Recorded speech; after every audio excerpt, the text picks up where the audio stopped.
महाभारत काल से आप उठाकर देख लें, भारत का इतिहास, भारत की विरासत अपने आप में काफी समृद्ध है।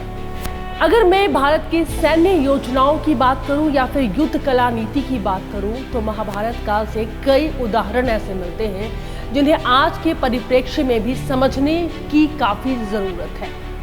ऐसे ही एक प्रोजेक्ट है भारतीय सेना का, प्रोजेक्ट उद्भव, जिसके बारे में आज हम बात करने जा रहे हैं।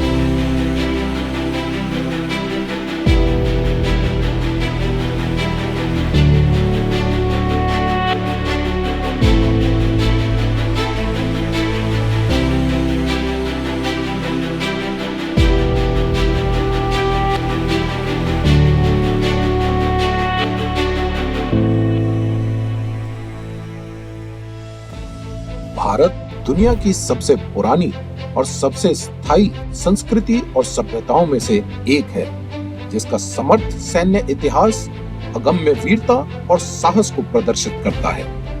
प्राचीन सैन्य इतिहास हमारे सेना, इतिहासकारों और विद्वानों के लिए प्रेरणा का एक अमूल्य स्रोत है, जो देश की सैन्य विरासत के विधान में महत्वपूर्ण सोच और गौरव को बढ़ावा देता है।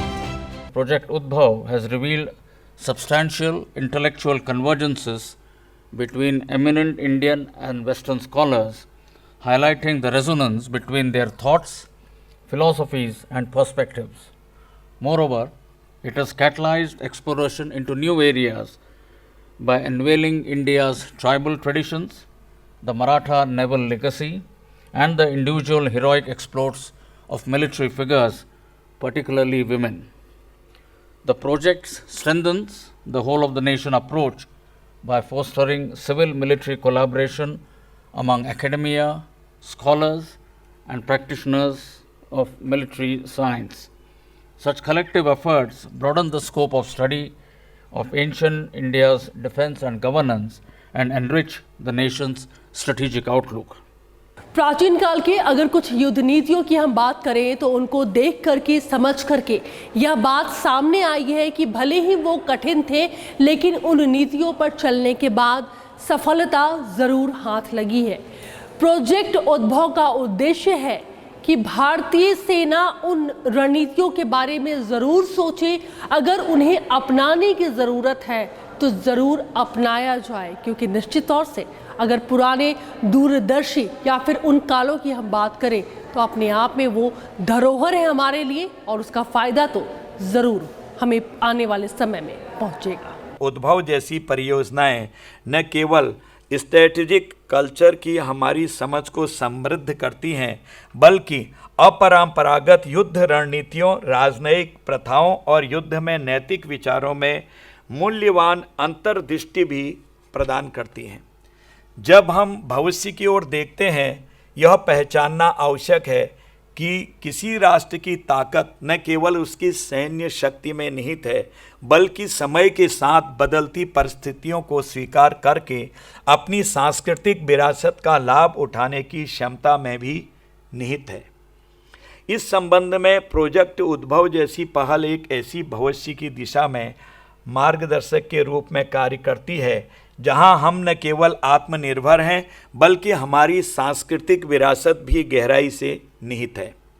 इसके अलावा जैसे जैसे हम भारतीय इतिहास की समृद्ध टेपेस्ट्री में गहराई से उतरते हैं, यह स्पष्ट हो जाता है कि हमारी प्राचीन मिलिट्री एथिक्स और संस्कृति ने हमारी सामूहिक चेतना पर एक अमिट छाप छोड़ी है।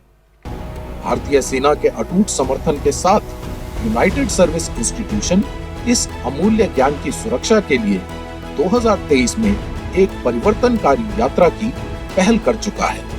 उद्भव का उद्देश्य भारत के दर्शन और विरासत में गहराई से निहित स्वदेशी सैन्य संस्कृति का पोषण करते हुए स्वदेशी सैन्य प्रणालियों, रणनीतियों, युद्ध कला, रणनीतिक सोच और शासन कला के विकास को उजागर करना है।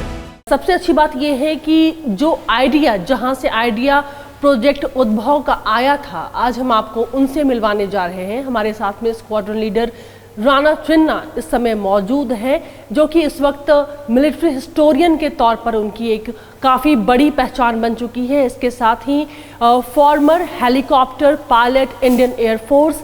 सर, स्वागत है आपका संसद टीवी पर।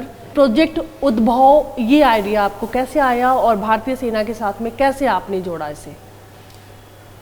देखिए, प्रोजेक्ट उद्भव का आइडिया ऐसे आया कि जहां मैं काम करता हूं, यूनाइटेड सर्विस इंस्टीट्यूशन हमारे देश का सबसे पुराना मिलिट्री थिंक टैंक है। 1870 में ये इंस्टीट्यूट हुआ था और उसके बाद जिसको art and science of warfare के एरिया में ये जो है सबसे प्राचीन और सबसे अहम संस्था है जो हमारे देश की। तो हम कॉन्सेप्चुलाइज करते हैं वॉरफेयर के डॉक्ट्रिन्स, स्ट्रेटेजिक थॉट को। तो उद्भव का जेनेसिस ऐसे हुआ कि हमने ये कहा कि एक इंडिजिनस स्ट्रेटेजिक वोकैबुलरी होनी चाहिए, क्योंकि जब हम वॉर फाइटिंग के बारे में बात करते हैं तो आम तौर पे हम सोचते हैं मैकियावेली के बारे में, हम सोचते हैं क्लाउसविट्स के बारे में, लेकिन हम अपने जो प्राचीन थिंकर्स हैं, जो हमारी अपनी सभ्यता में, हमारे कल्चर में, हमारे इतिहास में जो रूटेड हैं, उनकी हम बिल्कुल बात नहीं करते। सर, जब आपसे बातचीत हो रही थी तो आपने कहा कि जिस गैलरी में इस वक्त हम नेशनल म्यूज़ियम के अजंता गैलरी में मौजूद हैं, आपने कहा कि जो सबसे बेहतर कोना है वो यहाँ है, यहाँ से हम अपने बातचीत की हम शुरुआत कर सकते हैं, जहाँ पर महाभारत और जब कौरव और पांडवों के बीच जब युद्ध हुआ था कुरुक्षेत्र में, तो उसका पूरा विवरण यहाँ पर देखने को मिल रहा है। इस जगह को क्यों चुना आपने? हम आज की तारीख में एक मॉडर्निटी की तरफ जा रहे हैं, लेकिन ये प्रोजेक्ट हमको प्राचीन उसमें क्यों लेकर जाता है? आइडिया ये नहीं है कि हम रिवर्स गियर में जाएं, लेकिन हमें से जो एक आर्ट ऑफ वॉर को या वॉरफेयर को पढ़ते हैं, वो ये समझते हैं कि युद्ध का, रण का एक एंड्योरिंग नेचर होता है। नेचर जो है युद्ध का वो बदलता नहीं। वो यहाँ पे महाभारत काल के समय और आज की तारीख में जो सिपाही कारगिल की लड़ाई में लड़ता है, वो उसका एक्सपीरियंस वही रहता है। कैरेक्टर वॉरफेयर का चेंज होता है। कैरेक्टर का क्या मतलब? उस समय आप रथ पे जाते थे, आप तलवार से, बाण से, भाले से लड़ते थे। आज आप तोप से, मशीन गन से, राइफल से, हवाई जहाज़ से लड़ते हैं। That is the changing character, but it is the nature of warfare that remains the same. The other thing, वहाँ आप देखेंगे अर्थशास्त्र का एक जिक्र कर रहे हैं हम। अर्थशास्त्र जो है that is considered the foundational text of political thought, of statecraft, warcraft, जिसको हम चाणक्य नीति भी आम तौर से कहते हैं। तो बहुत सारे लोग क्लाउसविट्स को, मैकियावेली को चाणक्य से कंपेयर करते हैं, लेकिन चाणक्य मैकियावेली से 2000 साल पहले था। तो बल्कि दुनिया में अगर सबसे पहला कोई पॉलिटिकल फाउंडेशनल टेक्स्ट है तो वो अर्थशास्त्र है। और वॉरफेयर को हम मानते हैं कि war is an extension of politics by other means. तो ये चीज़ें बहुत समझना बहुत ज़रूरी है for the study of warfare in a contemporary context, in a हमारे अपने इंडिजिनस थिंकर्स को उस इक्वेशन में लाना। इसलिए जो है हमने प्रोजेक्ट उद्भव को लॉन्च किया। कैरेक्टर वॉरफेयर की आप बात कर रहे हैं, तो उस कैरेक्टर वॉरफेयर को मैं आज के परिप्रेक्ष्य में कैसे जोड़ सकती हूँ सर? तो देखें, कैरेक्टर को हम नहीं जोड़ते हैं। कैरेक्टर तो बदल गया है, क्योंकि उस समय आप तीर कमान से लड़ रहे थे, आज हम बंदूक से, गोली से, तोप से लड़ रहे हैं। नेचर ऑफ वॉर वही है। जो डाउट्स अर्जुन को कुरुक्षेत्र की रणभूमि में आए, वो डाउट आज भी एक सैनिक को आ सकते हैं। जो एक्सपीरियंस युद्ध का होता है वो चेंज नहीं होता। जो चाहे वो सिपाही के लिए हो, चाहे वो सेनापति के लिए हो, जो कर्म है, निष्काम कर्म, that is the root of our military ethos. वो निष्काम कर्म जो है, क्योंकि आपको महाभारत में एक सिपाही का धर्म जो है वो एक्सप्लेन किया जाता है कि आपका धर्म क्या है, और धर्म से आपका उसको ट्रांसलेट करते हैं इनटू एक्शन। तो कर्म, निष्काम कर्म, सर्विस अबव सेल्फ, वो एक अनचेंजिंग हमारा मिलिट्री ईथोस तब से लेके आज तक है। ऐसे वेपन सिस्टम जिनका इस्तेमाल सर शायद हम बहुत पहले ही किया करते थे, और नेशनल म्यूजियम सेंटर में इसे डिस्प्ले में रखा गया है। देखें, ये अपने आप में भी एक मैसेज है। हमें अगर कुछ आप बताना चाहें यहाँ पे आर्म्स और आर्मर जो रखे हुए क्योंकि इसमें बहुत सारे पहलू आते हैं। आज की तारीख में एक मूवमेंट है कि आत्मनिर्भर होना चाहिए। अगर आप देखते हैं यहाँ पे जिस तरह के वेपन्स होते थे, अब ये वाटर्ड स्टील है। वाटर्ड स्टील एक हिंदुस्तान से शुरू हुआ। ये इसमें एक्सेस कार्बन लेके बहुत मजबूत किस्म का लोहा था जो ये तलवारों में बनता था, और ये पूरी दुनिया में फैला। तो मेटलर्जी की जो आपकी टेक्निक्स थी, टेक्नोलॉजी थी, उस टाइम पे हमारे पास कायम थी।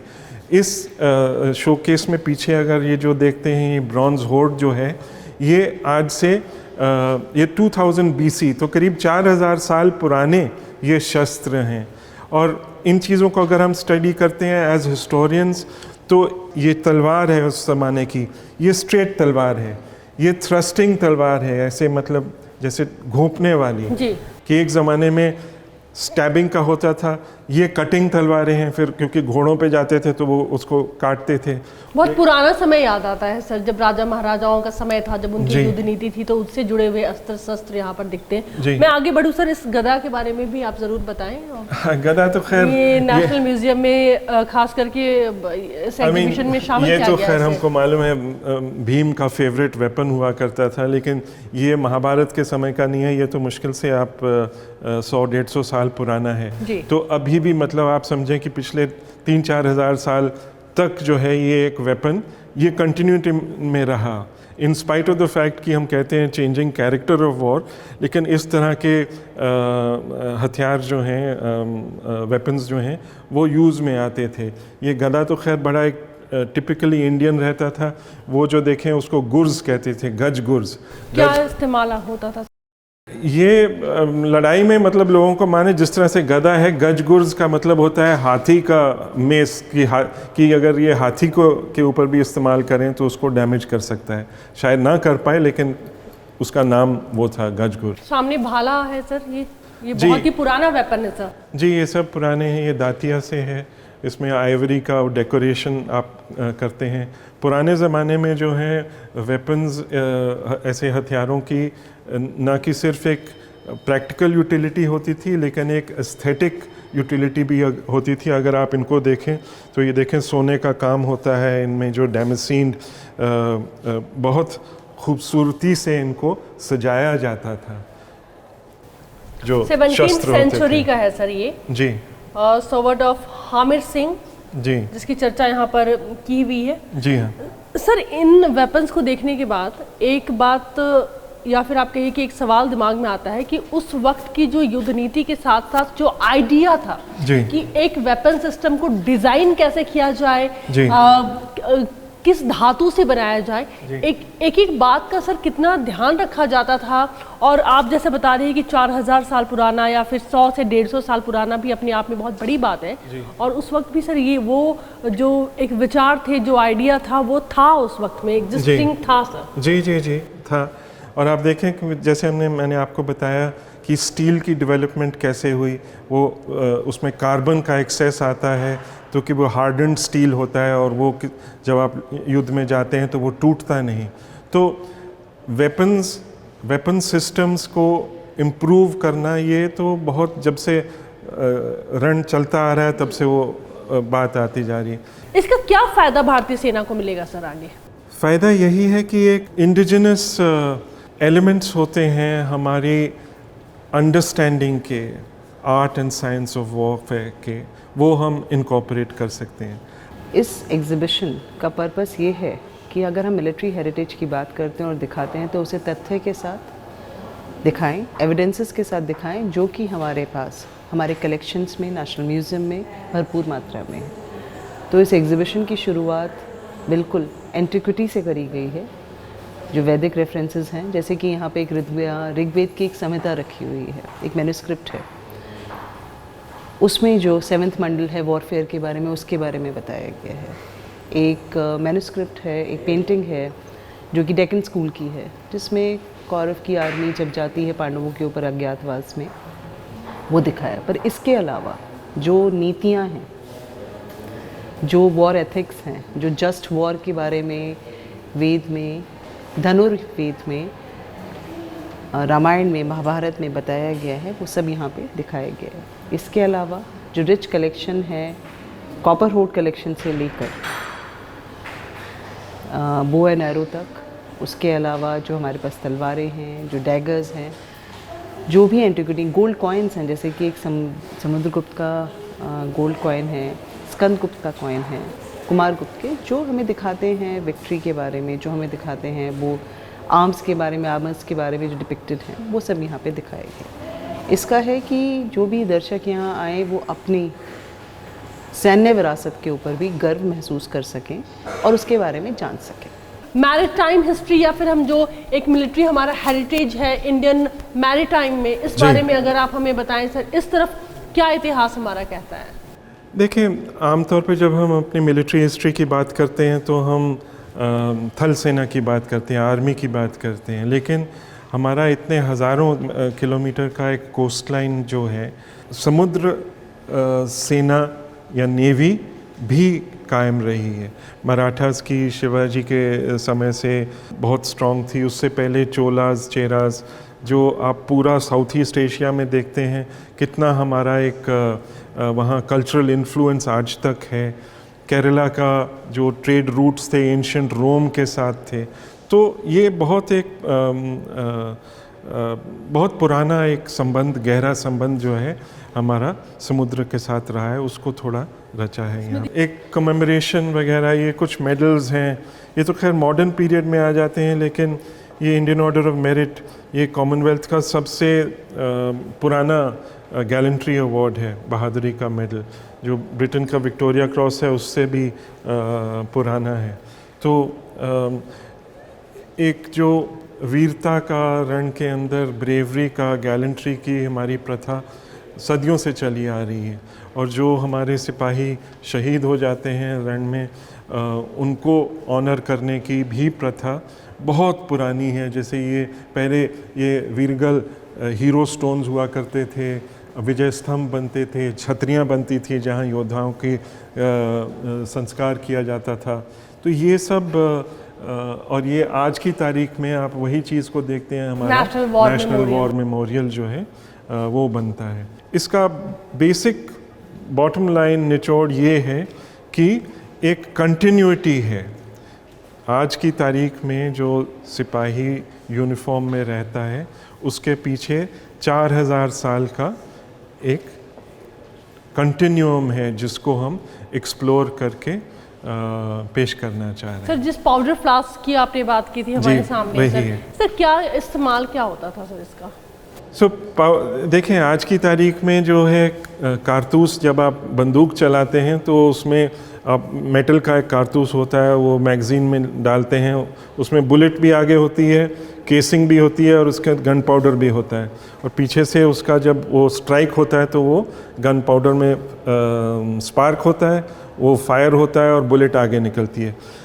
पाउडर फ्लास्क क्या होता था पहले, जो आपको बंदूकें दिखाई तो उसमें पहले आपको पाउडर डालते थे, गन पाउडर, बारूद डालते थे, उसके बाद उसमें गोली डालते थे, गोली के बाद एक उसकी टाकी होती थी, वो डाल के फिर वो एक डंडा होता था, उससे उसको अंदर रैम्प करते थे। फिर पीछे की साइड में शुरू में मैच लॉक जब होती थी तो उसको ऐसे रख के उस पर आग लगाते थे। उसके बाद वो एक परकशन कैप होता था जिससे घोड़ा पीछे किया और वो परकशन पे लगता था, वो स्पार्क देता था, जैसे कि बच्चों की दिवाली में पटाखे वाली पिस्तल होती है उसी तरह से, और वो फिर जो है ये पाउडर को आग पकड़ता था और उससे गोली आगे जाती थी। आपको याद होगा 1857 में जो वो अपराइजिंग हुई वो इसी चीज़ को लेके हुई थी कि जो कारतूस अंग्रेज़ उस टाइम बना रहा था तो वो ये कहते थे कि उसकी जो वो कागज़ था उसका उसमें सूअर और गाय की जो चर्बी है वो लगी थी और उसे सिपाही कहते थे इससे जो है हमारी मतलब ये अनएक्सेप्टेबल, हम इसको यूज़ नहीं कर सकते। अब ये भी वही हैं, ये छोटे मिनट गन्स हैं, पुरानी तोप का मॉडल है, वो पुराने आपके वेपन्स हैं। तरीका बदला है लेकिन तकनीक तो काफ़ी पहले से चली आ रही है जी, और दिन प्रतिदिन हमें उसमें बदलाव नज़र आ रहा है। जी जी। प्रोजेक्ट उद्भव का भविष्य आप कैसे देखते हैं सर? इसका क्या फ़ायदा आने वाले समय में सेनाओं को मिलने जा रहा है और आगे क्या प्लानिंग है सरकार की? देखें, इसका फ़ायदा यही है कि ये एक इंडिजिनस स्ट्रेटिजिक वोकैबुलरी जो हम डेवलप करना चाह रहे हैं वो इसके आधार पे बनाई जाएगी।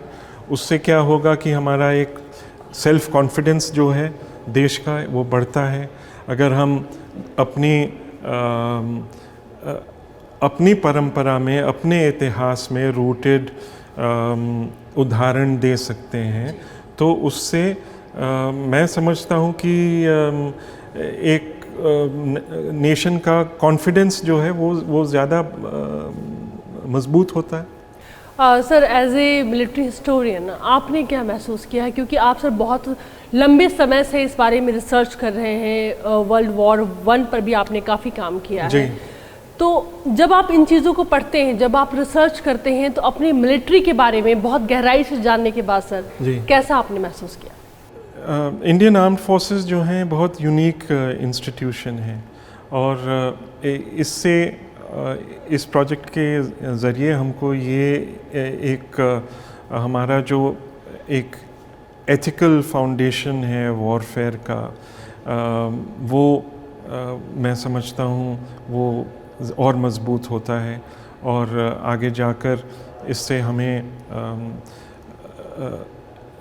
सेल्फ रिलायंस जिसकी तरफ हम बढ़ना चाह रहे हैं वो और मजबूत होती है। As we explore more into our military heritage, we understand and realize that undertaking such projects remains a continuous endeavor. The vast experiences, sacrifices, and triumphs of battle-hardened Indian Armed Forces will continue to shape our strategic culture. I am confident that the project's findings in the form of Utbhav Compendium shall benefit the Indian Armed Forces to remain progressive and future ready by drawing insights from the nation's historical military wisdom. उद्भव का अर्थ होता है उत्पत्ति, सृजन। हमारे पुराने धर्म ग्रंथों की हम बात करें, वेदों की बात करें तो उनमें गहन ज्ञान समाहित है जो यह बताते हैं कि हमारी युद्ध नीति कितनी पुरानी है, हमारी रणनीति कितनी पुरानी है। तभी तो भारत चाणक्य नीति की बात करता है। सोचिए, वो बात पुरानी ज़रूर है लेकिन उन नीतियों को अभी भी युद्ध नीति में खास करके शामिल किया जा रहा है। तभी तो प्रोजेक्ट उद्भव को सेना ने अपनाया है। साम, दान, भेद, दंड, जो दंड होता है that is use of force, that is a last resort. Even till today that is something that we always follow.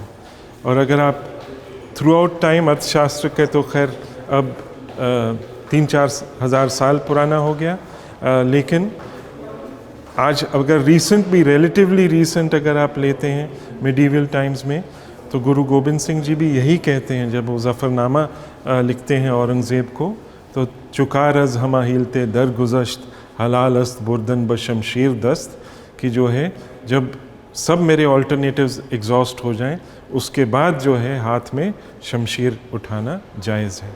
तो ये जो आज की तारीख में हमको एप्लीकेबल होती हैं ये सब चीज़ें, ये हमें अपने एंशिएंट टेक्स्ट्स की स्टडी से और ज़ाहिर होती हैं।